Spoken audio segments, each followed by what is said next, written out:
Students, welcome to MN maths classes. मैं मोनिका गोयल। बेटा आज हम करेंगे आईसीएसई क्लास 6 मैथ्स का chapter 9 fundamental concepts of algebra की लास्ट एक्सरसाइज 9.5 एंड इस एक्सरसाइज के जो भी एमसीक्यूज हैं वो भी हम अटेम्प्ट करेंगे इसी वीडियो में, राइट।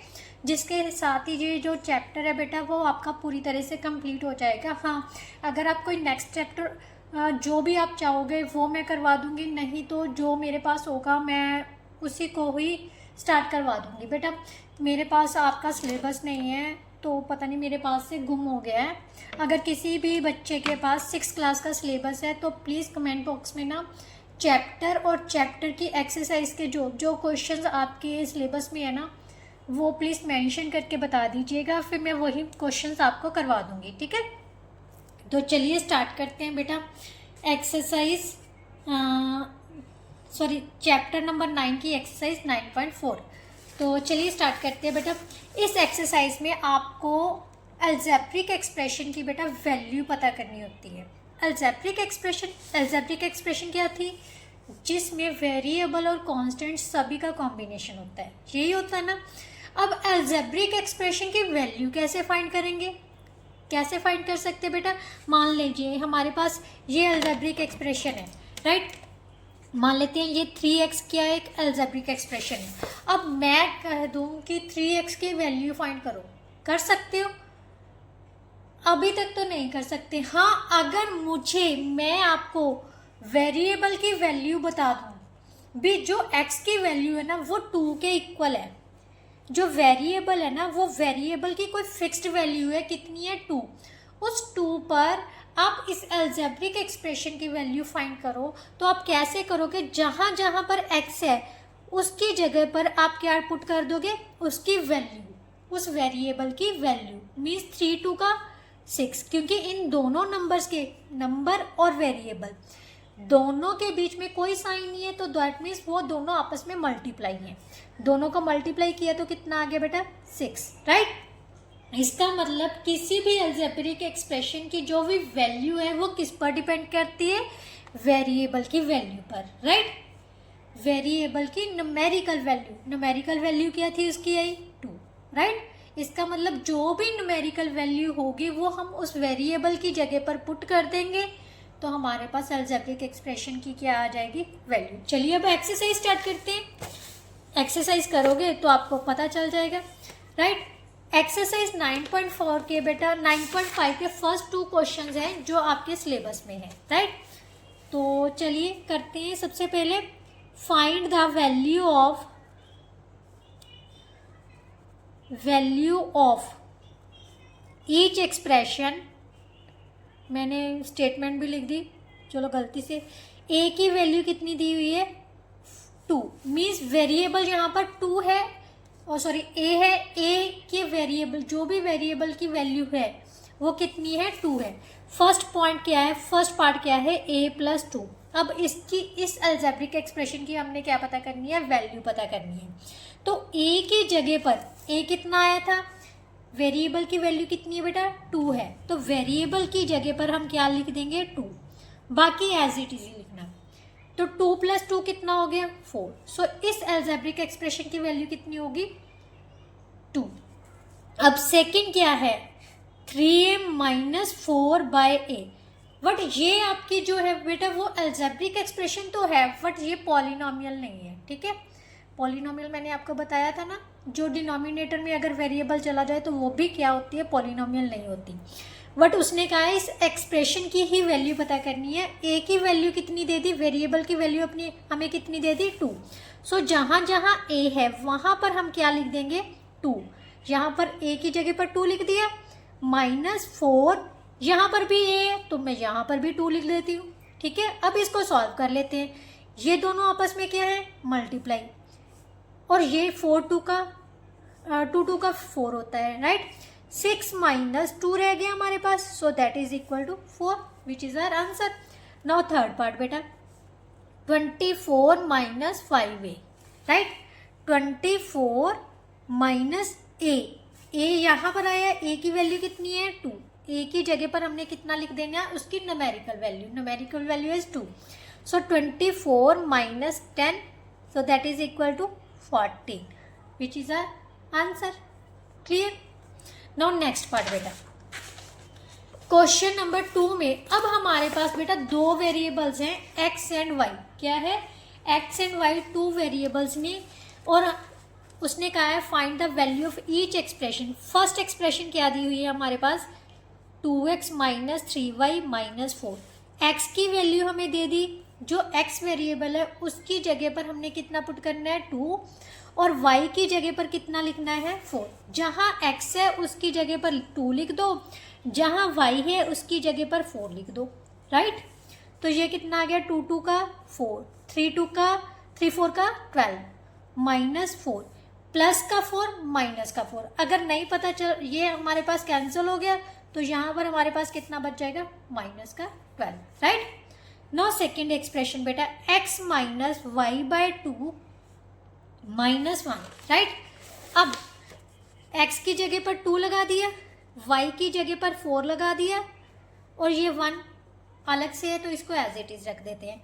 2 2 का 4, सो 2 माइनस 2 माइनस 1, 2 माइनस 2 0 हो गया, 0 minus 1 minus 1, so that is our answer, right? Now question number 3 बेटा, जो पार्ट 3 है सेकेंड क्वेश्चन का, 2x minus x Y. X की जगह पर 2 लिख दिया, जहाँ पर x है, जहाँ पर भी चाहे सारी एक्सप्रेशन में x लिखा हो तो x की जगह पर 2 ही लिखना है। y की जगह पर उसकी न्यूमेरिकल वैल्यू कितनी है? 4, 4 पुट कर दी। 4 minus 8, so that is equal two plus minus minus, ये प्लस का है ये माइनस का, माइनस हो गया, बट बड़े नंबर के आगे साइन किसका है बेटा? माइनस का। सो आंसर के आगे भी किसका साइन आ जाएगा? माइनस का। So that is our answer, right? Now बेटा यही दो क्वेश्चंस थे जो आपके सिलेबस में थे। अब हम बेटा मल्टीपल चॉइस क्वेश्चन करेंगे। उसमें कहा है कि 1/3 of the sum of numbers x and y decreased by 5। ध्यान से देखो, उसने क्या कहा है? 1/3 किसका करना है? सम ऑफ नंबर्स। कौन कौन से? x एंड y का जो सम है उसका 1/3 कितना डिक्रीज करना है? 5 डिक्रीज करना है। सो इसको सॉल्व किए तो हमारे पास कितना आ जाएगा? x plus y minus 5। So that is first question, option B is the correct option, right? Now next उसने कहा है in mathematical form the statement the sum of product of x and y and the quotient of x by y। किस किस का sum पता करना है? x and y का प्रोडक्ट का, और कोशिएंट, कोशिएंट का मतलब divided by, x divided by y का, इज मोर देन 9 से इज ग्रेटर देन 9 है, राइट? तो यहां से हमारे पास क्या आ गया? xy plus x upon y is greater than 9। So option B is the correct option, right? Now next उसने कहा है the numerical coefficient of term. Numerical coefficient पता करना है। न्यूमेरिकल कोएफिशिएंट मीन्स नंबर वाली वैल्यूज। सो न्यूमेरिकल कोएफिशिएंट हमारे पास क्या है? -5। So option A is the correct option, right? Now next उसने कहा है द कोएफिशिएंट ऑफ x को छोड़ के बाकी सारी चीज लिखनी है बेटा। हमारे पास क्या है? -2/3 a² x bc। अब उसने x का कोएफिशिएंट पूछा ना, तो x को छोड़ दो, बाकी की वैल्यू क्या बची है? -2/3 a² bc। तो ये सारा क्या होगा? x का कोएफिशिएंट है। तो ये देखो कौन सा ऑप्शन है? Option A is the correct option, right? Now next उसने पूछा है the coefficient of x in the expression this. अब यहाँ पर आपने कोएफिशिएंट, ये क्वेश्चन जरूर कर लेना, एग्जाम में इम्पॉर्टेंट है बेटा, ठीक है? तो ये स्किप नहीं करना आपने। 1 + x z, इसमें कोएफिशिएंट पता करना है किसका? x। अब आप कहोगे मैम यहाँ तो 2 बार ही x आ गया, तो यहाँ पर अगर नहीं पता चलता तो एक बार हमेशा याद रखना, यहाँ पर x का कोएफिशिएंट कितना है? +1 है। ध्यान से देखो, +1 है, और यहाँ पर x का कोएफिशिएंट कितना है? z है। तो 1 + z लिख सकते हो आप।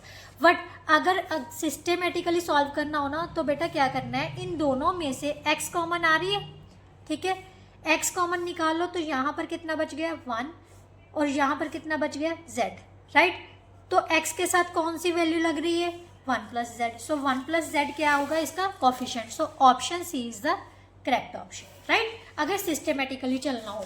अदरवाइज आप ऐसे भी देख सकते हो कि यहाँ पर x का कोफिशिएंट 1 है, यहाँ से x को छोड़ के बाकी क्या बचा है, प्लस जेड, तो plus Z, 1 plus Z is the completely coefficient क्या हो जाएगा, 1 plus Z, right. Now next उसने कहा है द नंबर ऑफ टर्म्स, कितनी टर्म्स है, सिर्फ एक, क्योंकि मैंने आपको बताया है ना टर्म्स को कौन से साइन अलग करते हैं, प्लस या माइनस के, और यहाँ पर प्लस और माइनस का कोई साइन नहीं है, तो यहाँ पर कितनी नंबर ऑफ टर्म्स है, only 1। So option A is the correct option. The expression is a monomial, binomial और ट्रिनोमियल। बेटा ध्यान से देखो हमारी एक्सप्रेशन क्या है, 7 इंटू ए को हम क्या लिख सकते हैं, 7a plus 4b divided by C, 4b divided by C को ऐसे लिख सकते हैं, प्लस 7ab प्लस 3/11, राइट, यही है। अगर हम ध्यान से देखें बेटा, ये क्या है 7a, ये तो 4b आ गया। अब ये जो 11 है हम सिंगल सिंगल अपॉन लिख सकते हैं, 7a अपॉन ab अपॉन 11 लिख दो और 3/11 लिख लो। अब number, total number of terms गिनो कितनी होगी, क्योंकि प्लस और माइनस के साइन क्या करते हैं, अलग अलग, 1 टर्म, 2 टर्म, 3 टर्म, 4 टर्म, तो ये 3 से ज़्यादा है, तो कौन सी होगी, मल्टीनोमियल, कितनी होगी, मल्टीनोमियल टर्म्स हो गई। तो इसका मतलब option D is the correct option, right. Which of this pair is unlike terms, अब इनमें से अनलाइक टर्म्स बतानी है। मैंने आपको बताया लाइक टर्म्स कौन सी होती है, जिसमें जो वेरिएबल्स की पावर है वो सेम हो, राइट, जो वेरिएबल्स हो वो भी सेम हो और उनकी पावर्स भी सेम होनी चाहिए। तो यहाँ पर ध्यान से देखो, यहाँ पर x वाई स्क्वायर है, यहाँ पर भी एक x है, y की पावर 2 है, तो ये तो लाइक टर्म्स होगी। ये दोनों कांस्टेंट टर्म्स है तो ये भी लाइक टर्म्स होगी। और यहाँ पर ध्यान से देखो, यहाँ पर y की पावर 1 है, x की पावर 2 है, बट यहाँ पर y की पावर 2 है, x की पावर 1 है, तो ये कौन सी टर्म होगी, अनलाइक टर्म्स, राइट। और ये देखो यहाँ तो a स्क्वायर b स्क्वायर है, a स्क्वायर b स्क्वायर दोनों में सेम है, तो अनलाइक टर्म कौन सी होगी, option C is the correct option, right. Now question number 9 में which of the following is not a polynomial, polynomial कौन सी नहीं होती, जिसके डिनोमिनेटर में वेरिएबल चला जाए, जहाँ वेरिएबल की पावर होल नंबर नहीं होती, हम ये कह लिए। इन सभी में यहाँ देखो y की पावर 1 है, x की पावर 2 है, ये होल नंबर्स है, ये भी 2 होल नंबर्स है, ये भी होल नंबर है, यहाँ सभी में होल नंबर्स है। जस्ट इस इक्वेशन में जो वेरिएबल है बेटा वो डिनोमिनेटर में चला गया, तो ये क्या होगी, it's not a polynomial, right.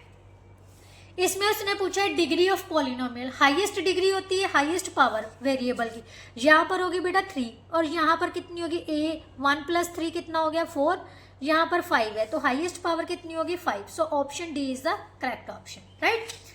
Find the value of this, हमारे पास क्या दिया हुआ है, 3x/5 + 1 when x = -1, means variable की वैल्यू कितनी दे दी बेटा हमें, -1, राइट, ये आ गया। अब हमने इसको सॉल्व करना है, -3/5 बन गया, +1। अब इसको कैसे सॉल्व करोगे बेटा, बटरफ्लाई मेथड से। बटरफ्लाई मेथड कैसे अप्लाई होता है मैं आपको बताती हूँ। इसको इसके साथ मल्टीप्लाई कर दो, राइट, फिर इसको इसके साथ मल्टीप्लाई कर दो, राइट, इन दोनों को मल्टीप्लाई कर दो, 5 × 1, राइट। फ्रैक्शनल्स को एलसीएम और ऐड करने के लिए सबसे बेस्ट वे है बटरफ्लाई मेथड।